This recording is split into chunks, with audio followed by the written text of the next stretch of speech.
నారాయణపేట జిల్లా మక్తల్పట్నంలో ఉన్న ప్రభుత్వ జూనియర్ కళాశాల సమస్యలు పరిష్కరించాలని ఏబీవీపీ విద్యార్థి సంఘం ఆధ్వర్యంలో విద్యార్థులు ధర్నా చేశారు. శిథిలావస్థలో ఉన్న భవనాన్ని వెంటనే మరమ్మతులు చేపట్టి త్వరగా నూతన భవనం నిర్మించాలని ఏబీవీపీ నాయకులు డిమాండ్ చేశారు. అలాగే టీచింగ్, నాన్ టీచింగ్ సిబ్బంది కొరత తీర్చి అధునాతన ల్యాబ్ రూమ్ ను అందుబాటులోకి తేవాలన్నారు.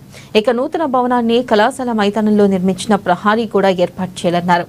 కళాశాల స్థలాన్ని పరిరక్షించాలని, లేని ఎడల విద్యార్థులతో కలిసి పెద్ద ఎత్తున ఆందోళన కార్యక్రమం చేపడతామని హెచ్చరించారు.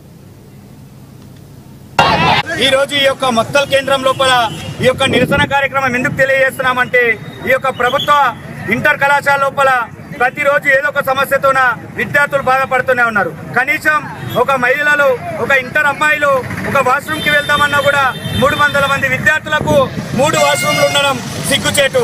అదేవిధంగా ఈ యొక్క ప్రభుత్వ కళాశాల లోపల ప్రతి ఒక్క సమస్యతోన టీచర్స్ లేక, నాన్ టీచింగ్స్ టీచర్స్, లెక్చరర్స్ లేక ఈరోజు కనీసము బోధన కూడా కరెక్ట్ లేని వల్ల విద్యార్థులు ఈ యొక్క చదువుకు దూరం అవుతున్నారు. నగర నడిగొట్టులో ఉన్న జూనియర్ కళాశాలలో ప్రతిరోజు వర్షం పడ్డ తరగతి గదులకు నీరు రావడం, అలాగే జూనియర్ కళాశాల కనిపిస్తా ఉన్నాయి. అంతేకాదు అక్కడ బయట